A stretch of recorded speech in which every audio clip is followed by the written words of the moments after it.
Olá, muito boa tarde. A guerra na Ucrânia insere-se numa geografia com características específicas, também no âmbito religioso, a que está particularmente atenta a Fundação Ajuda à Igreja que Sofre desde as suas origens e que hoje queremos analisar com Catarina Martins Betancourt, Presidente da Fundação Ajuda à Igreja que Sofre, e Paulo Aido, que estão connosco, precisamente neste contexto de guerra que estamos a viver.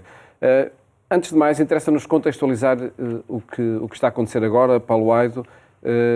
A invasão da Rússia à Ucrânia, é preciso, antes de mais, inseri-la na história, tem muitos antecedentes. Sim, podemos dizer que esta guerra, entrou agora para nossas casas via televisão, portanto houve aqui todo um impacto mediático muito forte, mas é uma guerra mais antiga, é uma guerra para a qual pelo menos nós temos que regressar até 2014. E aliás, e aqui é muito importante lembrar todas as afirmações do Papa Francisco, que tem sistematicamente falado da guerra esquecida na Europa, e o mundo de facto não tem ligado a essa guerra que causou já cerca de 13, 14 mil mortos, portanto nestes dois territórios, nos territórios ocupados, digamos no sul-este da Ucrânia, e que agora, digamos, veio demonstrar toda a sua dimensão com esta invasão por parte das forças da Rússia. Mas de facto em 2014, o que é que motivou esse deflagrar de tensões? Bem, na verdade, nós estamos aqui a falar de alguma, por um lado, alguma aspiração, digamos, de populações que são mais pró-russas, portanto, populações falantes da língua russa e próximas da cultura e da história da língua russa,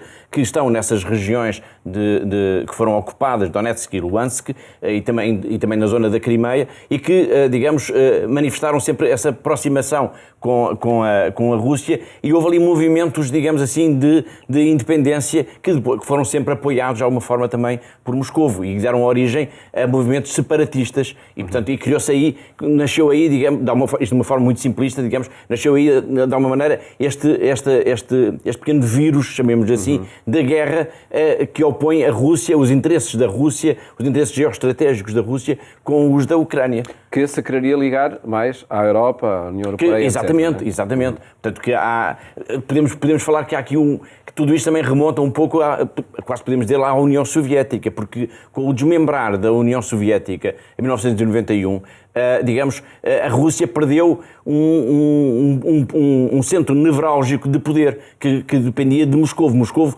controlava uma vasta região de todo aquele território, que perdeu em parte porque muitos dos antigos países que faziam parte, digamos, que eram satélites de alguma forma da União Soviética de Moscovo, ganharam a sua independência e passaram, digamos, a estar mais virados para a Europa Ocidental. E Moscovo perdeu influência, perdeu territórios, perdeu a nível económico, perdeu a nível político. E, portanto, com a Ucrânia, que é um caso mais recente, podemos dizer, o que está a acontecer é essa luta, é uma luta pela posse, ou de alguma maneira, de um espaço que já pertenceu, que já foi controlado diretamente por Moscovo e que Moscovo, de alguma forma, pretende, no seu espaço geoestratégico, até de defesa, considera que pertence a ele e que quer controlá-lo. E, por outro lado, há a população da Ucrânia e do poder da Ucrânia, de Kiev, que se sente muito mais próximo da Europa Ocidental e que sente que esse é o seu caminho natural.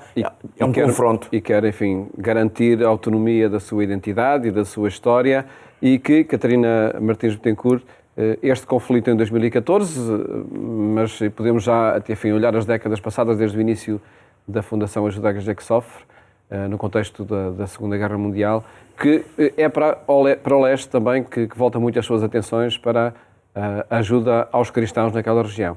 Sem dúvida, portanto, a nossa presença, a nossa ajuda junto da Igreja da Ucrânia é de há mais de 40 anos, portanto é uma ajuda muito concreta que tem-se refletido ao longo dos anos, não só na ajuda da subsistência dos padres, das irmãs que estão presentes, portanto não nos podemos esquecer que vem de um período em que a religião era para ser eliminada, apagada do espaço público e, portanto, a nossa ajuda foi sempre nesse sentido, de que a Igreja permanecesse estivesse junto do povo. E isso tem sido constante ao longo dos últimos anos, dos últimos 40 anos, portanto mais de 4 décadas de apoio à Igreja da Ucrânia, que tem-se refletido não só no apoio então, à subsistência, mas também, por exemplo, à formação de seminaristas, à construção, por exemplo, do seminário de Lviv. Portanto, temos tido ao longo destes anos uma ajuda muito concreta e muito importante, porque de facto era um país muito importante para nós, neste sentido, de facto, de ajudar esta presença da Igreja. E, portanto, nos últimos anos nós temos estado sempre e temos continuado e iremos continuar a estar presentes. Nomeadamente neste período, desde há 6 anos para cá, ou mais ainda, né, desde 2014, quando esse conflito se foi agudizando. Sim, sim. Portanto, quando começou este conflito em 2014, as necessidades da Igreja, que foi de facto confrontada também com estas necessidades da própria comunidade e, portanto, os pedidos de ajuda aumentaram não só para aquilo que nós já ajudávamos ao longo dos anos, mas para, além disso, de facto, esta ajuda às comunidades que precisavam de ajuda para poderem permanecer naqueles lugares, nomeadamente nestas 2 regiões do Donbass, não é? Que falamos. E vamos desde já olhar uma história que comprova precisamente isso, essa ajuda e essa presença que a Fundação José Jacobson mantém nessa região. Muito bem. É uma história para a qual chamo muita atenção porque é uma história quase que incrível. De facto, remonta para esse período em que toda esta região, que foi ocupada, digamos assim, por forças separatistas, passou a ser, de certa forma, quase que uma terra de ninguém, porque não era já uma propriedade, uma terra, digamos, da Ucrânia, porque estavam lá forças, digamos, que a ocupavam, mas também não havia uma ocupação oficial por parte da Rússia. E, portanto, é uma zona de combates, a guerra esquecida na Europa de que falava o Papa Francisco, mas ficou, digamos, desintegrada até administrativamente. E as populações empobreceram de uma forma brutal. Portanto, por um lado, a Europa esqueceu-se desta guerra, mas havia populações também esquecidas que estavam a viver ali. E a história que a Fundação AIS recolheu, digamos, esta história de um casal, que é o Victor e a Helena, eles empobreceram de tal maneira que no inverno rigoroso da Ucrânia, que é quase um inferno, eles tiveram que chegar, digamos, à situação extrema de ter que arrancar o soalho da casa, do chão da casa de madeira, para se poderem aquecer no inverno. Isto dá um exemplo, digamos, de como é de facto dramática aquela situação daquelas populações tão esquecidas, tão abandonadas e que a Igreja, como se vai ver também aqui nesta história, tem sido sempre uma mão amiga à qual a Fundação AIS tem procurado dar ajuda. Vamos então desde já olhar esta história que chega dessa região da Ucrânia.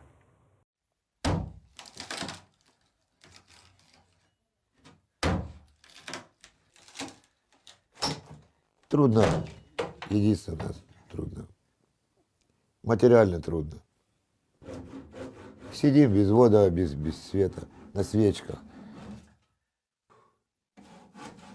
Полы срываем. Вы видите, что полы топить в хате надо.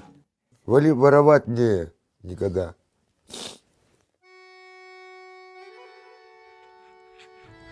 Да, не хотелось бы, чтобы наши дети дожили до такого. Кому надо? Благодаря церкви, что церковь нам помогла. И одеждой, и продуктами. Больше никто. Работал я водителем. Она работала химик-лаборант на заводе. Мы познакомились с ней, сошлись и жили. Потом решили поехать на заработки. На Горловку. Туда, там, где война.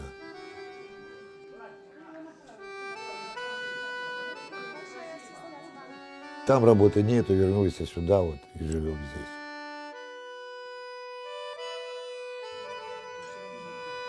Работу найдешь, не платят, денег нет.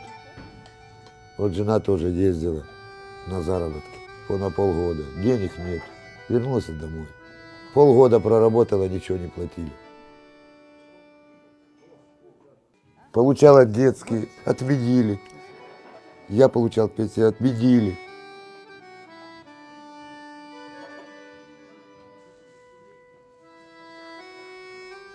Вот только надеюсь, что быстрее тепло, и больше работаем. Хоть на полях, хоть где угодно. Да и на больницу надежда вся, что откроется. Да я хочу тоже в больницу сюда устроиться, работать.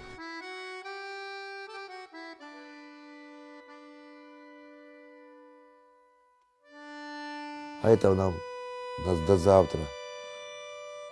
Ну, суп. Это, брат Алоя дал. Только церковь спасает.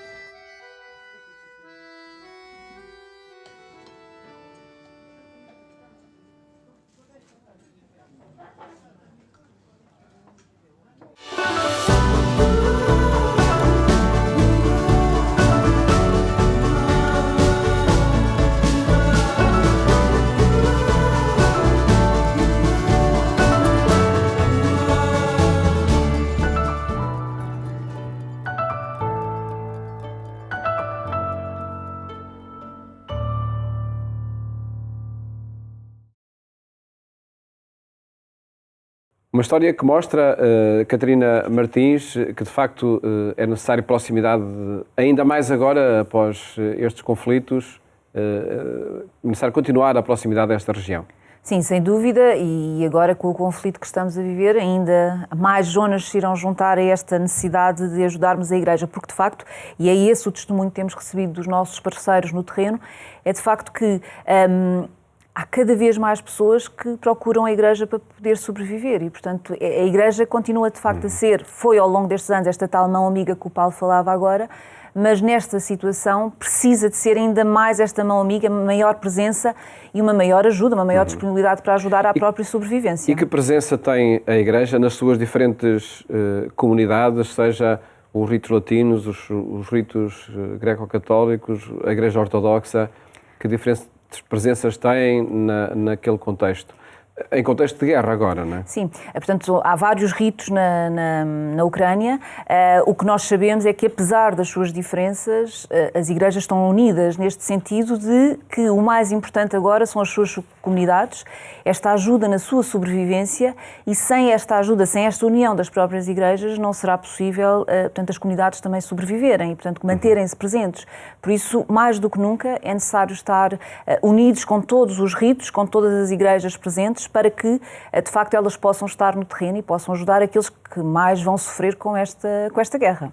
Aliás, há um pormenor que é curioso. A Fundação AIS, como disse a Catarina, nós temos uma ligação já de 40 anos, mais de 40 anos com a Ucrânia, e essa ligação tão antiga significa que há muitos contactos que se têm com a Ucrânia. E a nossa responsável de projetos da Fundação AES, está na Alemanha, tem estado nestes últimos dias, nestas últimas semanas, em contacto permanente com as suas fontes, digamos assim, com os padres, com as irmãs, com os bispos da Ucrânia. E é muito curioso verificar esta solidariedade, ou seja, na verdade, nós não podemos falar em várias igrejas, mas temos que falar na igreja no sentido de que são cristãos. E há uma solidariedade que se está a manifestar e que é extraordinária. E é extraordinário também saber que a Fundação AES faz parte dessa corrente solidária que está a acontecer.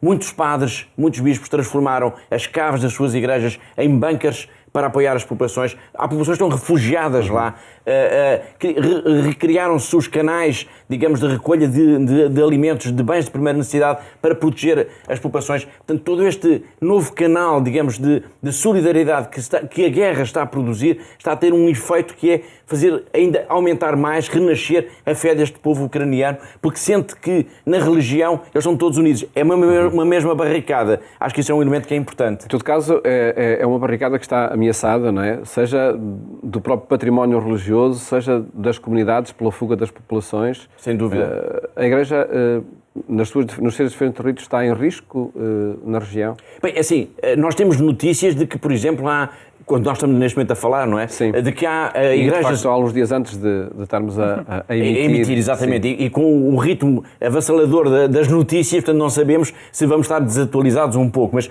mesmo correndo esse risco, portanto, há notícias de que há ameaça de bombardeamentos em igrejas, que são monumentos históricos da humanidade, portanto, que estão muito para além de um alvo militar, o que é um pouco incompreensível. Portanto, há esse risco, mas há o risco também de a Igreja ter capacidade ou não de acudir todas as pessoas que estão a precisar de ajuda nesta altura. Nós estamos a falar nesta altura de cerca de 600 mil refugiados. Só para dar aqui um paralelismo que eu acho que é importante. Convém dizer que estamos a gravar de facto este programa no dia 2 de março. E, portanto, acredito que em 8 dias muita coisa muda. Muita coisa vai mudar. Mas neste dia 2 de março estamos a falar de cerca de 600 mil deslocados. E estamos a falar de um contexto de guerra iminente, de guerra que nos entrou casa dentro pelas televisões em direto e de um mundo que está a manifestar toda uma solidariedade extraordinária e ainda bem, e a Fundação AES faz parte também um pouco desse mecanismo.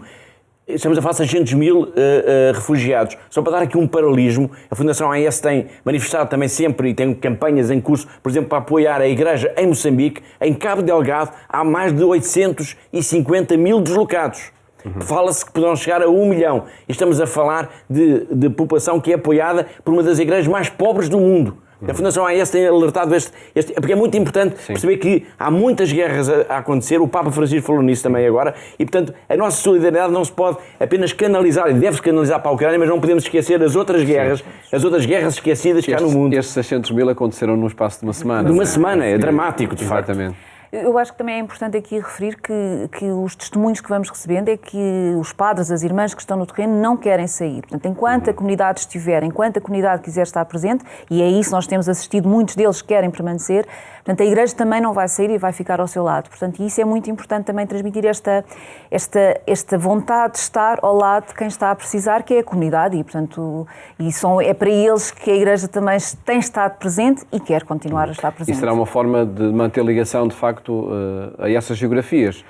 Caso contrário, ficam completamente isoladas. Sem dúvida. Portanto, esta presença da Igreja faz com que a comunidade também possa saber que está ali uma ajuda, está ali de facto uma mão amiga e que vai ser ajudada, porque de facto nós já, não é só a AES que de facto deu um apoio de emergência logo no início da guerra, portanto 1 milhão de euros que nós enviámos diretamente para a Igreja para que pudesse fazer face a estes problemas imediatos da população e da própria Igreja, e não sabemos como vai evoluir a situação e o que é que será preciso fazer, mas a presença da Igreja não vai ficar descurada, portanto vamos continuar a apoiá-lo e vamos continuar a estar presente até que eles queiram também permanecer e que possam, evidentemente, também dentro dos limites humanos. Uma forma de fazer chegar, de facto, o apoio a quem precisa, através da Fundação Ajuda à Igreja que Sofre, em momentos dramáticos por causa da guerra. Felizmente que uma onda de solidariedade a que muitas instituições e pessoas se juntam. Agradeço-vos terem estado aqui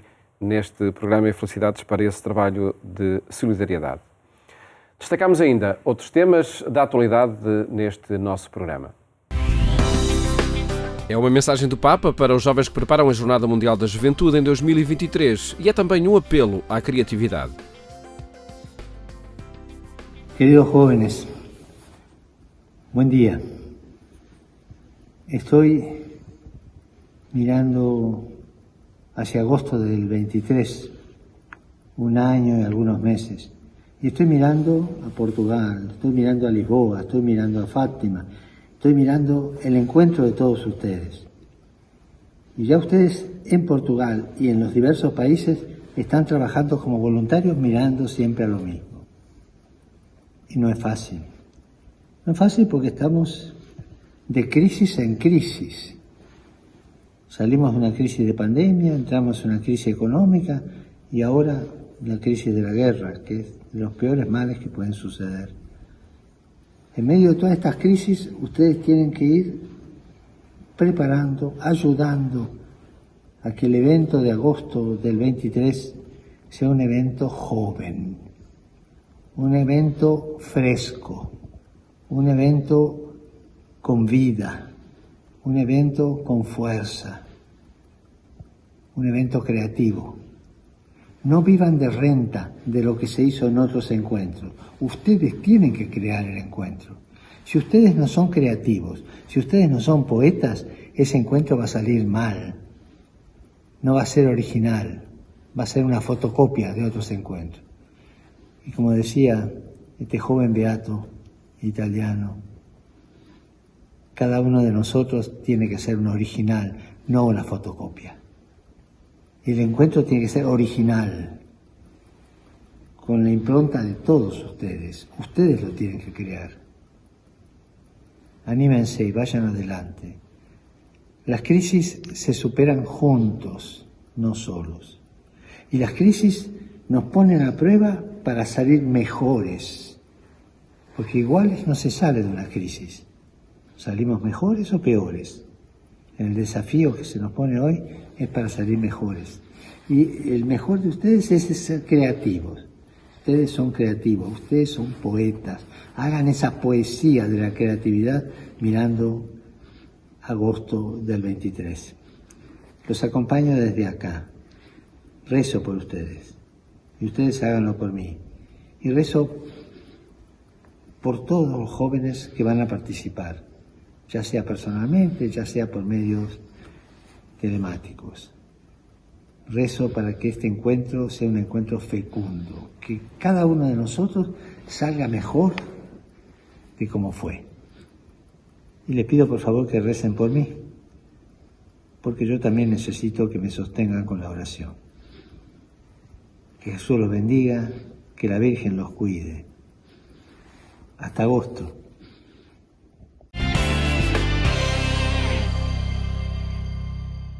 Siga o portal agência.eclésia.pt, onde atualizamos estas e outras notícias. Esta noite, no novo horário do programa A Fé dos Homens na Antena 1, marcamos encontro consigo na Rádio Pública pouco depois da meia-noite. Desejo-lhe uma boa tarde e até amanhã, se Deus quiser. La guerra è una pazzia. Tacciano le armi. Dio sta con gli operatori di pace, non con chi usa la violenza.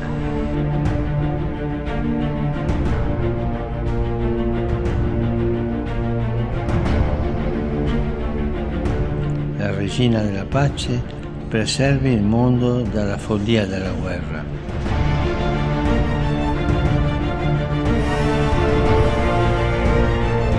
Estamos juntos por esta causa. Os portugueses são assim. Sensibilizam-se por uma causa, mobilizam esforços, competências, vontades, num momento decisivo da nossa história, da história da Europa, da história do mundo. Vamos todos ajudar a Ucrânia. Portiamo nel cuore il ricordo di questo popolo.